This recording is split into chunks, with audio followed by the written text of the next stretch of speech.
Day trading stocks is a tremendous opportunity right now. Let me tell you why. Forex traders, more like 4X traders who've lost their touch. Get it? We here at Blue Pill Academy, we day trade on the stock market. We make around 10 billion Zimbabwe dollars every single month without fail. One thing I can promise you is this. Even in this world of volatility, I ask you not to judge me on my good months, but to judge me on my bad months because I have so few. Sound fair enough? Good. I'm talking about getting rich quick. I'm talking about day trading on the stock market. I'm talking a load of shit. This was a skit. Haha, very funny. Wait a minute, it's not April Fools?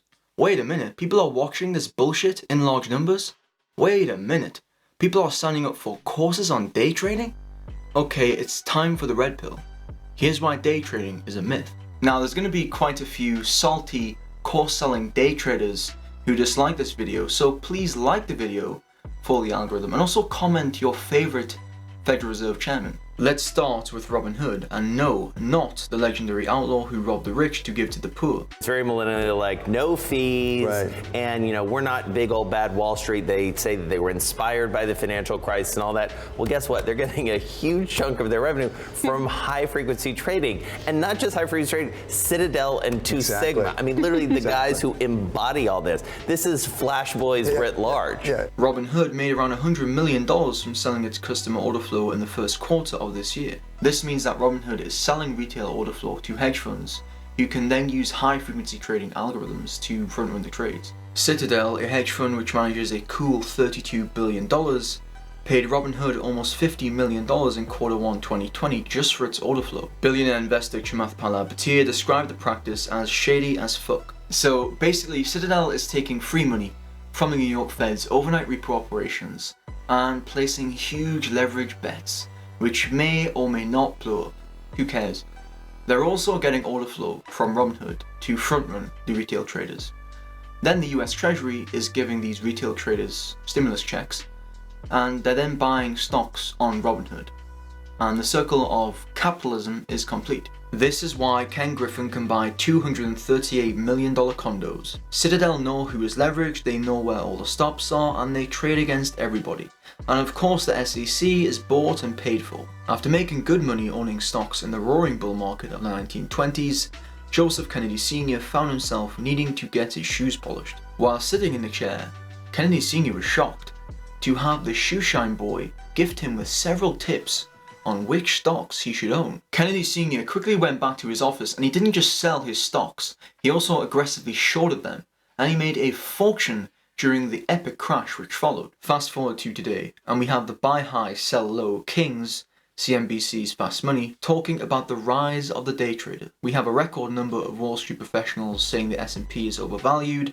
We have Jerome trying his best to keep the market propped up. We have Hertz pumping nearly 1,000% after filing for bankruptcy. We are clearly at the death throes of the market cycle. It reaches a point of absurdity. Let me tell you the fascinating story of Ke Shu, a Chinese quant. Shu studied maths at Cambridge, by the way, one of the most competitive courses in the world, and he graduated third out of 250 in his class. He then joined Goldman Sachs, but in 2012 he got bored and he joined a relatively secretive quant hedge fund in London called G Research. He spent his days writing code in G Research's secure zone, which could only be entered through a special pod with a biometric finger scanner and a weight sensor designed to detect unauthorized equipment entering or leaving the area. Shu's first bonus at G Research, awarded only a few months after joining, shattered any illusions that he had joined the hedge fund elite. He wrote in an online message to his girlfriend who was working as a corporate lawyer in Hong Kong, "Bonus only 3k? Fuck me. Why? Only December, but it's still crap.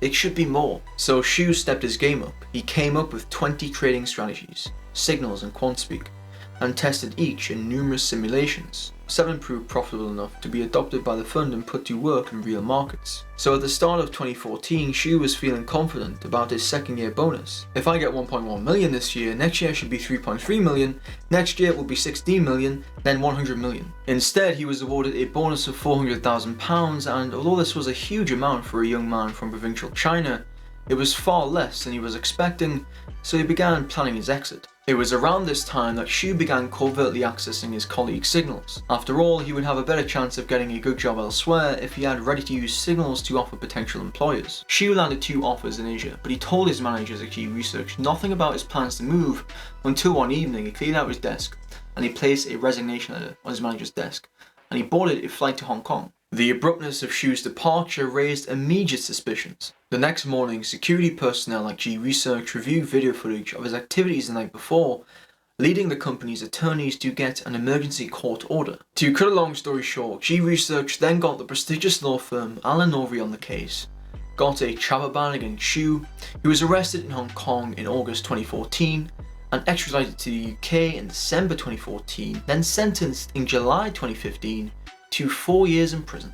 But that's not all. G Research then used an ancient quirk of the British legal system called a private prosecution to find out who's seen the 55 stolen signals. This allows the purported victim of a crime, if they are rich of course, to prosecute the perpetrator if the state fails to do so. Although G Research were paying their bills, the lawyers spoke to the jury per the norms of private prosecutions as representatives of the Crown, the British government. In January 2017, jurors found Shu guilty of 2 of the 5 charges in the private prosecution, and the judge sentenced him to an additional 18 months. So the best hedge funds in the world protect their IP like a military facility, have an informational advantage, have the world's best lawyers at their beck and call, and they can always call the Fed if things go wrong, yet normie day traders think they can beat them. Yes, of course, people like this dude regularly beat the hedge funds and make a profit every day. Common sense would say, like, if you're a millionaire and you're doing great, then why bother selling course? Exactly. Okay. What's your response to that? Okay, so I was someone that, like, if you were to look, you can learn how to be successful in any market. Like when it came down to learning more about marketing, when it came to learning more about software, when it came to learning more about Shopify, these are all markets that I am successful in now. Okay. And well, hold on though. Yeah. So again, why sell a course? So when I first created the course, it was to, there were so destroy those people. Okay, Ricky. Yeah. In 3 sentences or less, if you're a millionaire, why sell a course? Okay.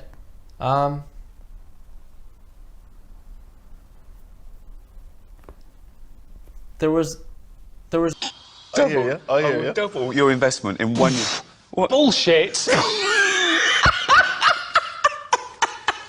That's how it would work. You can see how... I know, because honestly, that's years and years of people spouting it. The vast majority of online courses are scams. Do not buy them. Every dollar you save and invest is a soldier working for you.